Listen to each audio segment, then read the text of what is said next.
breathe, relax under the water. You always tell me just do your sets and relax and breathe out longer.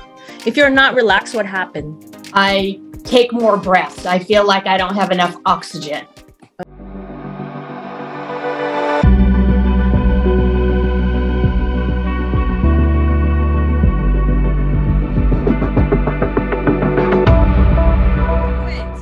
All right, so we are live.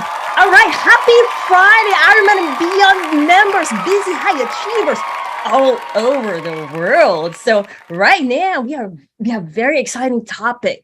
Okay, and we're gonna tell you more about that. But let me introduce. So Deanna's here. My name is Coach Shangri-La. I'm a 2-time triathlon Guinness World Record holder. I'm a best-selling author, triathlon swim coach, and we have 3 guests here who is gonna help us with our topic. Here's the topic. I have sinking legs when I swim. I have sinking legs when I swim. Help! Help! How to fix sinking legs? Not depend on buoyant pants. And that could be lava pants or Roka pants. I know there's several other pants now. Or pull buoy while gaining confidence in the water. Who here can relate to that? Okay. So now let's talk more into details. Like what more in detail that we're going to talk about. So like, here you go. So how to let go and not be dependent on a pull buoy or buoyant pants like lava or Roka pants. What do you do to go from having sinking legs for 6 years to now challenging yourself to crush new epic swim milestones? Yes. How about overcoming anxiety, panic, or over fatigue when swimming without a buoyancy aid? Do I need to kick when swimming as a triathlete? Yeah. What to do to go from getting winded because of sinking legs to swimming fast consistently without needing to stop. And from being called a lazy swimmer to coming out of the open water confidently and beating personal records. Yes. So who here, so like, let's see who's on the call right now and let's welcome them. So we do this one every week to help our Ironman and Beyond members and for us to actually, guide them. And today the topic's about swimming. So who here, let's check it out. So we got James, Leo, who else? Vinetta? So Nathan, Vinetta? Mary, Kim, all right, welcome. Gwen. And Scott is saying, I have sinking body. body. It's everything. All right. Okay, good. And we got Chris as well. Welcome. So this is a very, very good topic because a lot of athletes, and you'll learn today that our athletes here who are actually have been swimming, they end up being dependent on something that's buoyant. And one of the main reasons because of the sinking legs. So what is sinking legs? So sinking legs is basically so like if this is the leg here, you end up like it's your body's not balanced and you feel like there's drag and it's just like taking a lot of energy. Okay. And today we're going to talk about that. Like what could be those reasons that you're experiencing that? Okay. So we're going to let's not wait further. Although we have Norman here, who's actually, like on the way to his home. But we have Ngina. Welcome, Ngina. Welcome, Deanna. Welcome, Norman. How are you all doing? We're doing great. Thank you for having us on today. Yeah. All right. Awesome. So go ahead and unmute yourself. Ngina, are you good there? Yeah. All right. Good. Awesome. So what we're going to ask is because we invited Ngina, Deanna, and Norman here because they were once having problem with sinking legs. Yes. Okay. And this, as I mentioned, like this is a very popular topic. And so what we want to ask, let's see, let's start with Ngina. Ngina, so how long have you been swimming? Since 2000, I think 15 or 16 is when I first did my first triathlon. Gotcha. And what was going on? Walk us through, like, what was going on when you were swimming at that time? So I was told that I really didn't need to learn how to kick. It's just to move forward. So I use my lava pants. So I used to use my buoy shorts. Gotcha. And it was the best. And then once I took them off, I would always sink. So I never went to the pool without them. So since 2016 or 2015, ever Yeah. since like, okay, you're moving across the water, you basically purchased Roka pants, lava pants. Yeah. So lava pants, everyone, if you guys don't know, lava pants is something that helps your legs to go up. It's basically kind of like wetsuit, but it's only pants. So your upper body's free, and you know, it's good because you wear it in the pool when it's usually warm. So it helps you to have your up. And then so when you remove it, then your legs drop. Okay. But you have been using that. Oh yeah. There was most definitely for the simple fact of, when you're racing, you're in your wetsuit anyway. So what's the difference? Like common sense, like why? Sure. Yeah, you don't need you need them. You don't really need to kick. So So anyone here who were told like you don't also need to kick? I was told I didn't need to kick. So how about you, Deanna? Deanna, how about you? What was your experience in terms of swimming? Exact same thing with Ngina. I mean, I learned to swim in 2016, but my legs were sinking. And then the coach told me, just use a buoy. You don't need your legs in a triathlon. And I'm like, really? I could do a buoy? So I used a buoy up until I did your boot camp class. Gotcha. And both of you have done 70.3's Ironman, and you still were using pants, buoys. Yeah. Oh yeah. Okay. Yeah. So let's ask Norman. How about you, Norman? Hopefully you can actually speak. So Norman is on the phone. So Norman, let's see. Are you able to be on the video, Norman? Just curious. I'll almost the video. I'll get on in a minute. All right. Yeah. That's all good. I So can let's speak, ask though. you. Yeah. Let's ask you. So like, when did you learn how to swim, and how did it start, like swimming for you? Well, I mean, I've been swimming since I was a kid, but never swimming correctly. All And right. then, so I really started to pick up swimming when I started everything with you at the beginning of the year. Gotcha. And I had that problem where, my legs would just come straight down to the bottom of the pool, and I was just muscling through everything. Yeah. And then you told me about the lava pants, and then I was like, oh, I need them. It was either that or a buoy, and you can just tell the difference. It's like, wow. Yeah. So Norman here, you'll see him later, but he actually used to professionally play football.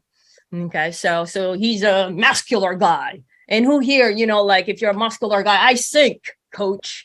Like, yeah, I've been hearing that from a lot of people who have a lot of muscles and are bigger. They think that they automatically have to sink, or they're heavier. And yeah, let's dig into that. I'm actually quite interested in hearing more about that. Yeah.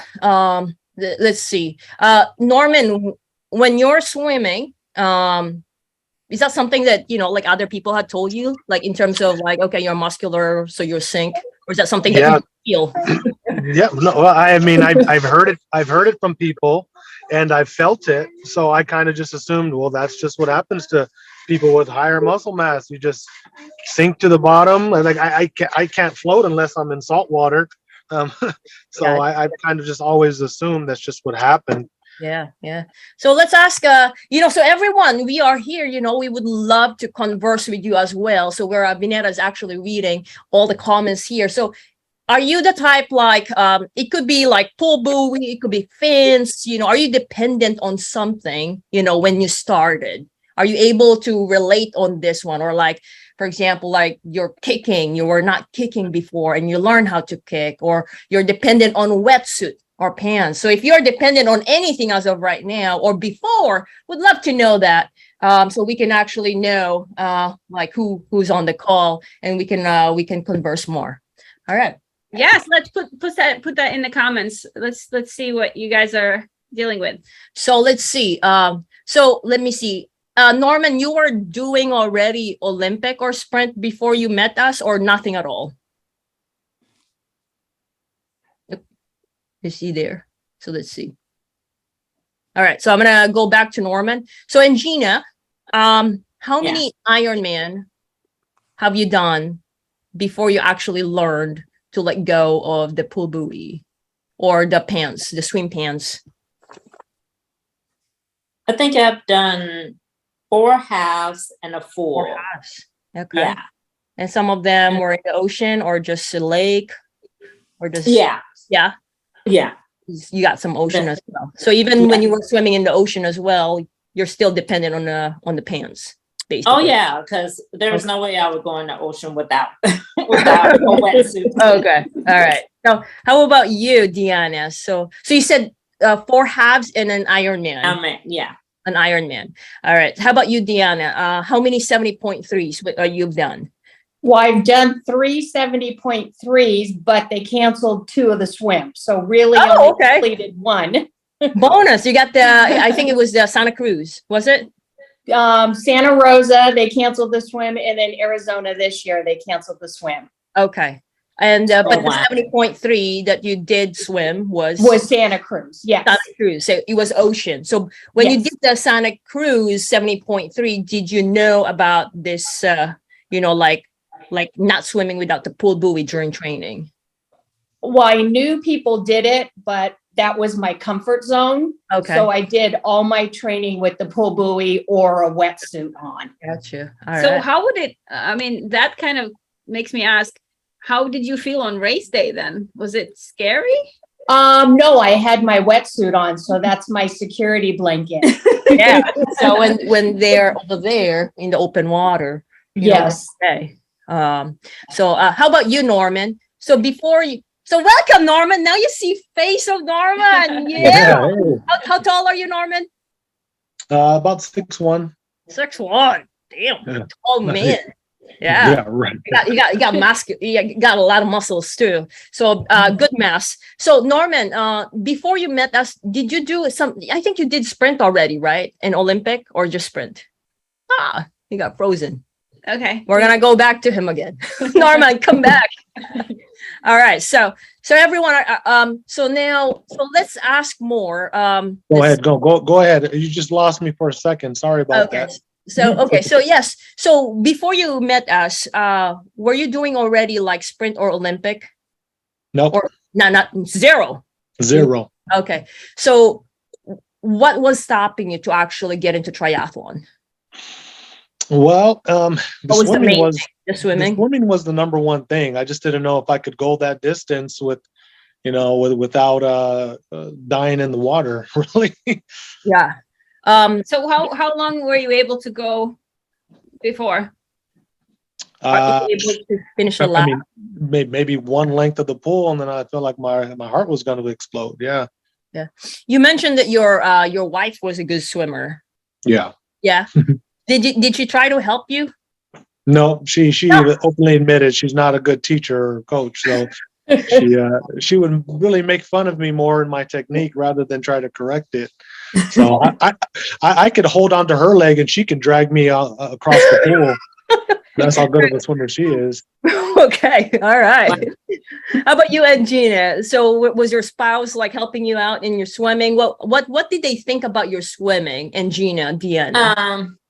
Lynn never really went with me to the pool. She would film me if I asked her to, but yeah, she never really went with me. Gotcha. Okay. To the pool. But when she would watch me out in open water, yeah, she would tell me, why are you just cruising? Like you have no urgency about you. Like not I would just get out there and just really just glide and take my time and just gotcha swim, not drown. Okay, gotcha. How about you, Deanna? Did you get any support from your spouse in terms of swimming? He's a swimmer by nature. And Ooh. so he just kept telling me I needed to be a fish and swim. I said, well, it doesn't work that way. And he told me I needed to get rid of the buoy shorts. And I said, I can't. Okay. And so I wouldn't listen to him. That's why I signed up for your swim camp. Okay. Well, because you're in Arizona. So what have you tried to actually help out with your sinking legs? Let's ask. And Ngina or Deanna, you just like, I'm not gonna fix it. Or did you try to see a swim coach in person? Yes. No. Yes. Oh, Deanna, you did? I did, and I knew it was the kicking. I didn't know how to kick, Okay. and it was just too cumbersome for me. So it was just easier to use the buoy. Gotcha. So it's a go-to. So All right. Yes, it was. cumbersome, you mean the coaching was cumbersome, or what was cumbersome? Well, learning how to kick from scratch again, because I wasn't using my glutes. So Sure. I just, it was too stressful. So it was just easier to use the buoy. Then I would enjoy the swimming. Okay. Does that mean that when you're in open water, you could possibly be not kicking then because you're wearing a wetsuit? Or maybe Right. not kicking? I wasn't kicking Gotcha. in the open water because they said save your legs for the bike and the run. Okay. All right. I remember Ngina said that too. Yep. So how about you, Norman? Did you try to see a swim coach, or besides your try to have your wife teach you? No, never. It was just more of let's see what I could do on my own. Just when I was trying to swim, and then And you tried. yeah, and I tried. Yeah, didn't work much, but yeah. All right. Let's see. So let's see this one. Well, so for everyone, are you guys catching this one? Let's see. We got Ruth who just Ruth joined says- us. Ruth says I'm dependent on fins and pool buoy, but have not done a try yet. Ooh, okay. We got Norman who have not done try either. Yes. And Yesenia's also. Hello, Hi, Yesenia. Yesenia. And Andrea here who has a question will answer that.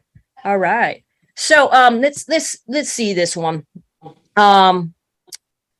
So it sounds like. So what was it when you guys met us? What was it about feistyfox coaching that made you decide to get swim coaching? Why not just continue doing what you were doing? Well, I'd say for me, it was really, I knew if I wanted to progress to another level, I've always had someone tell me what to do. And I know from experience, a lot of it, if someone with experience tells you what to do and you just do it, you'll Yeah. eventually get better. As long as you put in the effort, and that's really all it is. And, putting in a little effort is better than no effort, and you'll see the results. I think you also got that because of, you were coached professionally in football. Like you're very good in being coachable. So actually, well, a lot with Norman. Yeah. Okay. How about you, Deanna? What was it about feistyfox coaching that made you want? It was Sheila. I saw Sheila's live video. It was right after I did Santa Cruz, and she had done Santa Cruz, and she said that she had learned to swim within 30 days. And we ironically had the same coach previously. Oh, okay. That we learned later on once I met her. Small world. Yes. Small world. All right. And then Ngina, how about you? I knew I wanted to get faster on my swim, and I feel that I'm still like learning how to kick. I'm better at it. I feel more confident in the open water. I still don't think I kick as much because I still think that I just need to save my legs. But I'm kicking more than what I used to. So you guys are hearing a lot of the kicks here, which we're gonna, touch base in a bit. So let me just show you what they actually have done, especially, what, for example, here, Norman, look at this one. Let's say. Yeah, Norman, that was a mid this year. So he couldn't, from not being able to finish a lap without needing to catch his breath 10 weeks ago. So he's actually in triathlon program. So he was focusing on swim, bike, and run all at the same time. Remember, the swimming stopped him from doing triathlon. It was like, he's coming from like not being able to finish lap without, needing to stop. And, but he did that in 10 weeks. Nice. Critical swim speed, that's CSS. So it's basically a test. So 2:12. Norman, what you do? 2:12 minutes for 100 yards. Amazing. Yeah. And then look at this one. So now that was July. He continued as triathlon is new to him. But then moving to October. Wow. Second fastest swim division. 37 minutes. Wow. Okay. Impressive. Olympic swim PR. Okay. Congrats, Norman. Fastest bike split as well, 18.6. We got to work on your run though, but it's all good. Okay. So congrats, Wow. Norman, on that one. And we're going to show you also like what they've done. And of course, Ngina.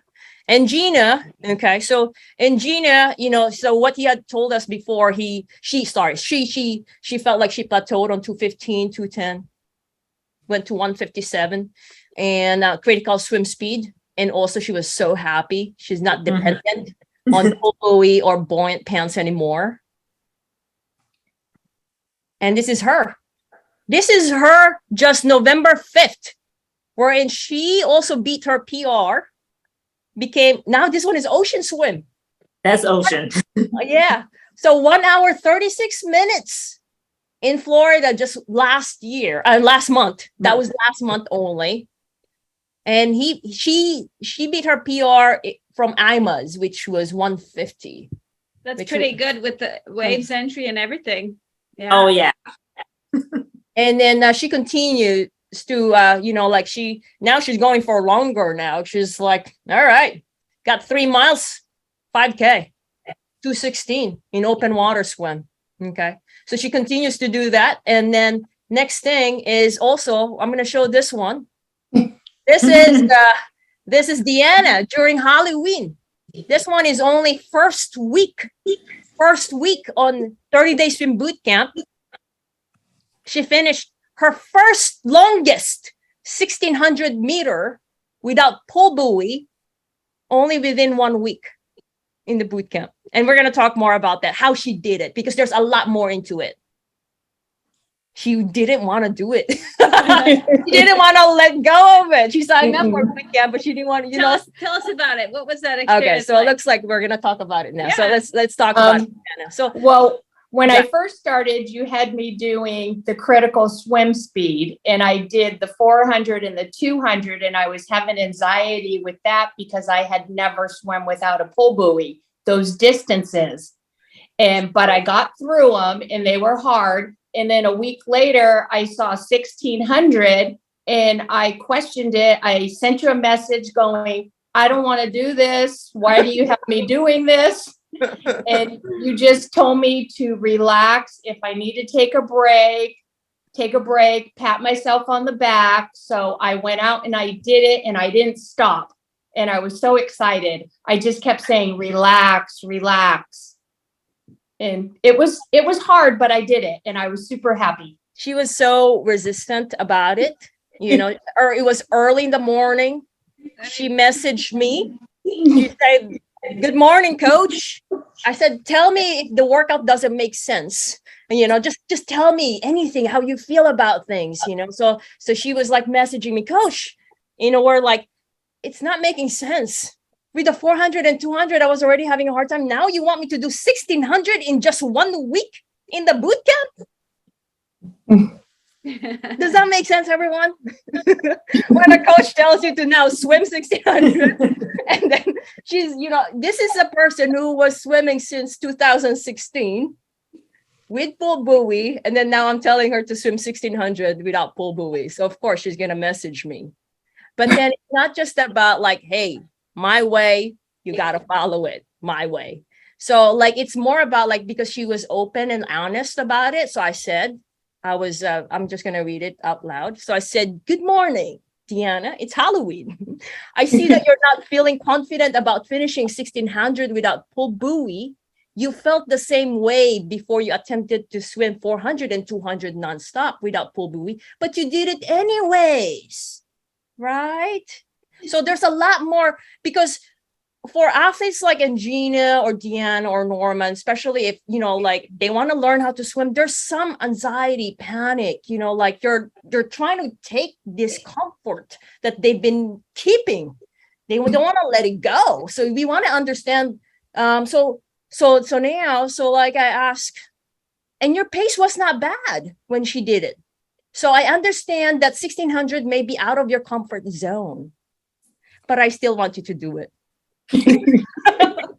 And if you're face to face, I will give you a smile like this. But I still want you to do it. But of course, I'm being nice and said like, so I said like, I want you to really try, okay?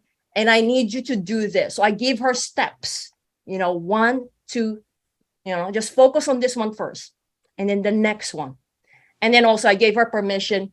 But if after you're trying, you really need to hang and stop, it's okay. All right. But I want you to try. And then what happened? So tell Diana? us. I didn't stop. I thought about it. After I swam about 400, I started to relax and go, okay, this isn't too bad.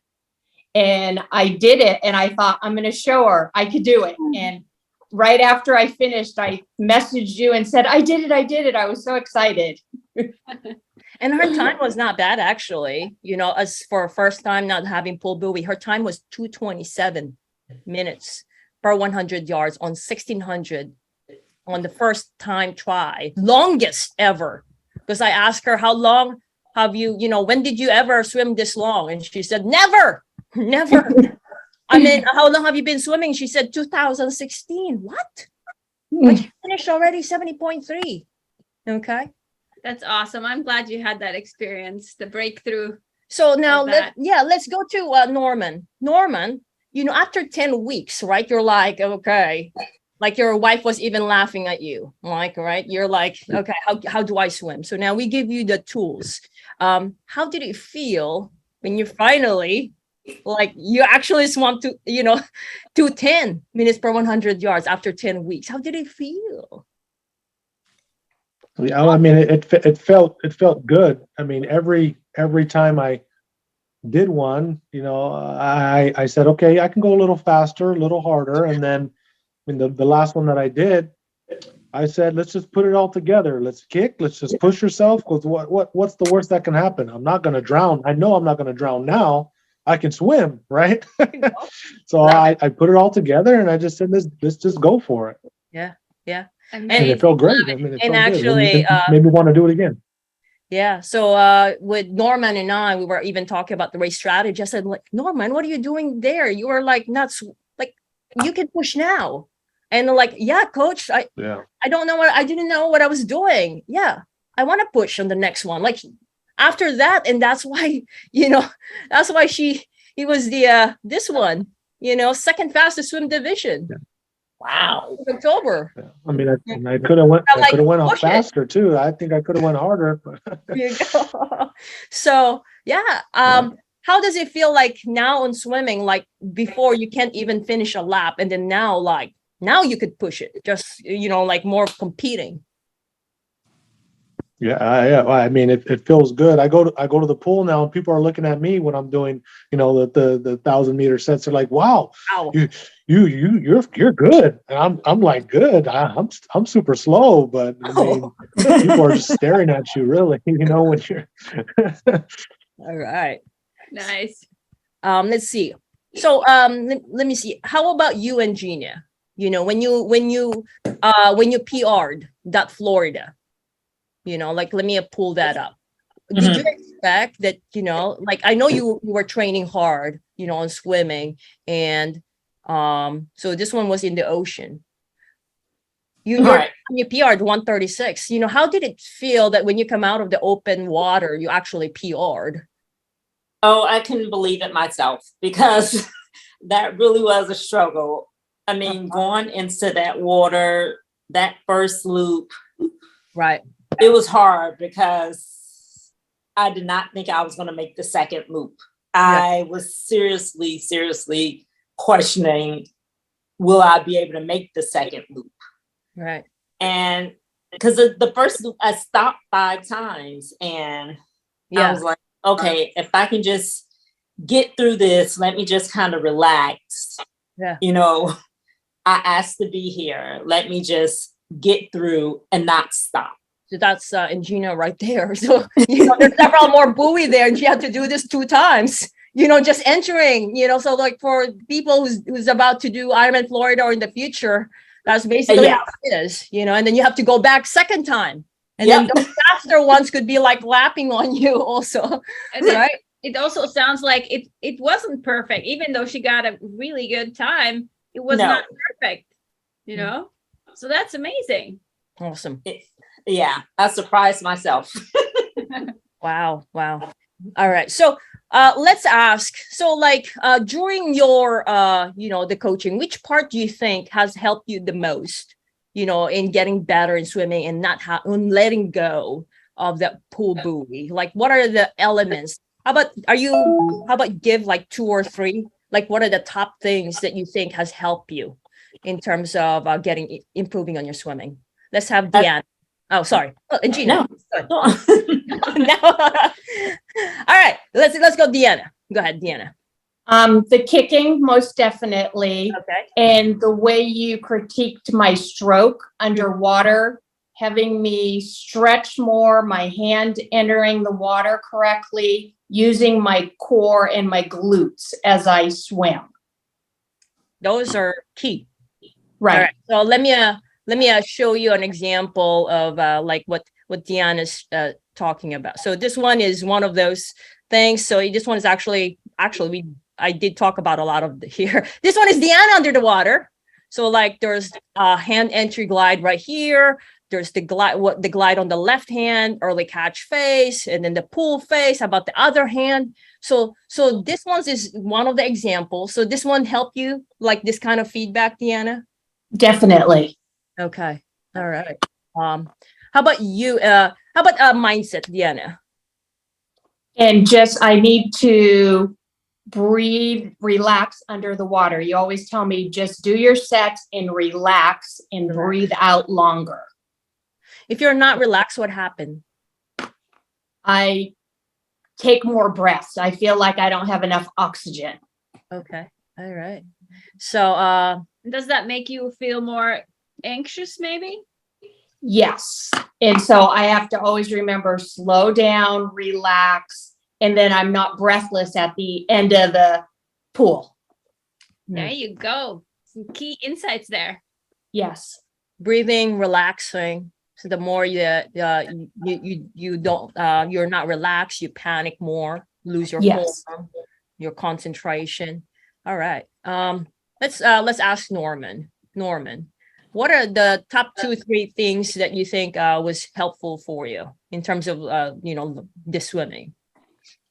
Well, the feedback was probably number one, right? So, I mean, other people's feedback as well as my own feedback, it that kind of transitioned into that mindset where you have the support when you need it.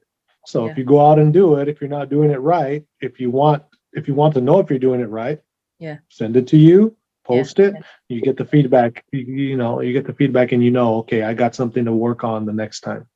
Actually, I remember it was your kicking for you as well. Like, that's yeah. I mean, from the glutes. Kicking is just from the glutes. That's right, not from the knees. That's it. Kick from the glutes. So, all right, good. How about you, Ngina? What are the top 2-3 things that you think? I really think my kicking, and I still think my kicking needs work. And breathing bilaterally. Now I'm dependent on breathing bilaterally. Right. So when you tell me to breathe on one side, it's like I'm gasping for air. Like, I need to breathe bilaterally now. So that's what I'm dependent on now. Gotcha. All right.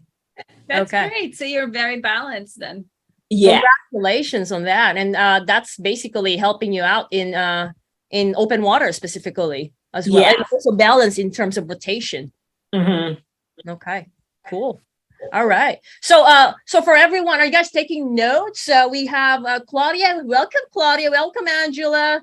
And also Jenny. Jenny, welcome. All right. So for those who's just calling in, I'm just going to show this one where and then I'm going to summarize it. Also, I have sinking legs when I swim. Help.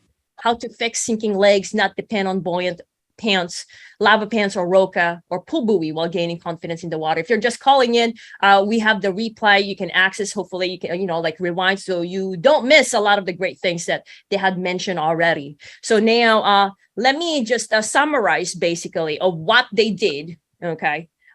in, the way we coach swimming. Okay. So Deanna here, during the boot camp, she was in, she is right now in Arizona. So I wasn't really seeing her at all, just on lunch when I was in Arizona. That was it. That was it. So when she actually removed her pull buoy, that was everything online, remote. She was on her own. Yes. And then for Norman also, she's at the Bay. Okay. So she's up, he is up north. So I think 4-hour drive. So they can come down only just one time, and that was it. And Ngina here, get to see us, sometimes on the open water whenever we do have something. But here you go. So let me just summarize this one, and I'm going to show to you here. So the key points basically on sinking legs to help you guys out. Okay, I just basically put a bullet points here. Okay, so what they did. Okay, well, first of all, what we do in swimming is that we don't just teach you to like swim the distance. Well, they already know their distance. They finish, they finish it on their own, without our help. They finish 70.3s for Deanna and Ngina finished Ironman without our help. But then, getting faster, being comfortable, having more confidence and being able to learn the proper technique so they can move forward and actually, crush more epic races. And also for Norman, Norman started from scratch, So what we teach in swimming, it's basically 4 areas. It has to be, so for you, if you're starting in swimming, you want to address technique, speed, endurance, and open water skills. You don't want to just go oh, okay, I have 1.2 mile swim. I'm going to finish 2,200 yards and then do laps. You want to do technique, speed, endurance, open water skills. A lot of what they said earlier is, the technique feedback. So I did show an example here earlier. So something like this, where I post a video, and it could be underwater or at the top of this or the top of the water, and I give specific feedback for the athlete, because each athlete is different. Okay, so each athlete is different. So now, in terms of the way you swim, this is what you want to focus on. That's related to your sinking legs. One is the breathing. Yes. Which Deanna actually emphasized that. And then also, like Norman, I was saying, like, he was out of breath, right? So he had to also do a lot of these 4 things here. So breathing. So definitely, if you're, don't hold your breath. So check if you're holding your breath. If you're holding your breath, do not do that. Okay. Timing of your breathing. Okay. And inhalation or exhalation, inhalation. So your timing of your exhalation, inhalation is also important. Okay. Next thing is your balance. What is balance here? Balancing your body with your leading arm when you're breathing. So when you're breathing on the side, you have one arm that's at the front. How will you balance your arm, your leading arm, when you're breathing on the side is very important. Okay. So for example, like when you're taking in water, something is going on with the balance of your leading arm that actually affects the sinking legs. Because when your leading arm is sinking, the legs will also be sinking. All right. Head position. That's also was mentioned earlier. So head position while in the water and when breathing on the side is also something that you'd want to take a look at. Kick. This one was mentioned a lot of times, especially because they were not kicking often, because they said they learned from someone or from their previous coach that they don't need to kick because they're triathletes and they're wearing wetsuit. Okay. So we do need to kick. Okay. And when you do kick, you need to kick from your glutes or hip and not from the knee, because if you don't, it will cause drag, which will just make your legs sink more. Okay. The next thing that no one actually mentioned, this one, is your flexibility on your ankle is important. Because you are on your feet are in plantar flex position, so you want to make sure that your ankle is flexible. Okay, so you want to check your ankle. Next, last but not the least, definitely important, good catch elbow higher than your wrist higher than your fingers. All right. So I always mention that to our athletes. Last but not the least, good pressure and feel for the water. It's not just the positioning, but it's also, feel for the water. Okay. So I know I went by fast, but these ones are important. These are the things that we teach our athletes on this one right here. Okay. And actually for Deanna, when she did take the boot camp, she only did the breathing, balance, and alignment, Deanna. On the first week. On the yes. first week. So she was focusing on breathing, balance, and alignment. By 1 week, she was swimming 1600 for the first time, the longest. She was like, yeah. whoa, Without the good Halloween gift. All right. So did you guys learn a lot from this? Everyone, are you guys taking notes? I hope. All right. So let's see. Before, let me see this Well, one. I want to know, Mhm. how do you guys feel about swimming now? Yeah. Let's ask one at a time. Let's ask Ngina. Ngina, go ahead. How do you feel about swimming now? Oh, hold on a second. Unmute. Let's see, unmute.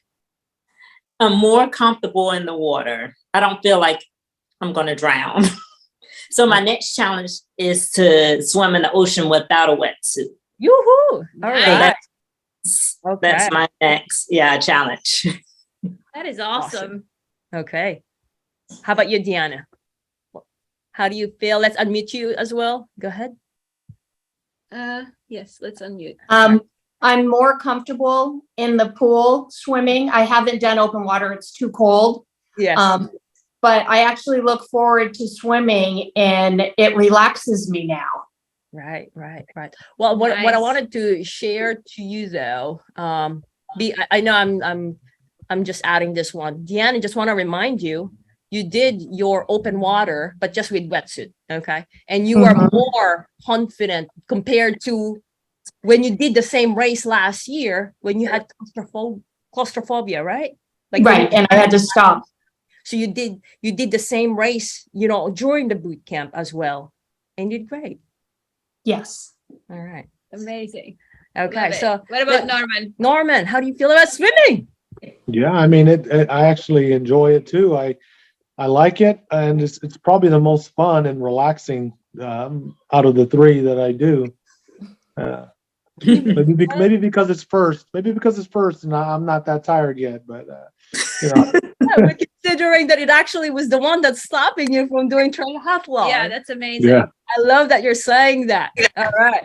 Well, from Feistyfox Coaching, you three are just starting in your swimming, your triathlon. I know there's a lot more doors that opened up ever since you got more confidence in swimming. Just want to say congratulations, Deanna, Norman, and Ngina. We are so proud of you. You guys did amazing. Yes. For every one of you guys who watched who heard their stories, very inspirational. This is what we do with Feistyfox Coaching. We help athletes like Ngina, Deanna, Norman, who really want to make a change on their swimming, on their triathlon, to take their triathlon to the next level. Like, this is not it. I don't like this one. I want to be confident. I want to show up to any races. I don't want to be stopped. I want to do these epic races. I don't want this, because I'm not confident in swimming, right? So now that's what they got. If you want to get what they want, they got, we can talk and just put #game plan, and we can show you, like, maybe it's just a little tweak of what you're doing right now, or like show you the next steps so you can actually like start crushing, especially next year, right? Yes, I'm very excited about 2023. Yeah. All right. So we'll put #game plan if you want to have a quick chat. It's free. We're not going to sell you anything, but just basically have a happy faces here talking to you. All right. Going back to the three of you before we let you go, just a quick one. What's the, let's see. What is your advice to your old self back then? So like, because we have other athletes who are also still, like experiencing the sinking legs or being dependent on something, on a buoyant object. Okay. So any top 1 or 2 advice that you can tell yourself or other athletes who may be experiencing the same thing as you had before? Let's start. Let me see. Norman? Go ahead. I mean, the advice is just to, everything's hard. Life is hard. Just go and do it. You'll enjoy. You'll thank yourself in the future. Yeah. All right. Good. Thanks, Norman. How about you, Deanna? Stay relaxed and have confidence Stay and relaxed stick with it. Yeah. and stick with it. Good. Good. Thank you. And Ngina? I'll second what Deanna said. So just relax. Oh, Yeah. looks like the word is relax and go for it. Norman said, go for it. All right, everyone. I hope you guys enjoy and love our training today. If you do, let's say thank you to Ngina, Deanna, Norman, to actually being here with us and sharing, their insights and their stories. Very inspirational, everyone. All right. Till next week, and have a great weekend, everyone. Thank you. Bye. Bye. All right. Bye.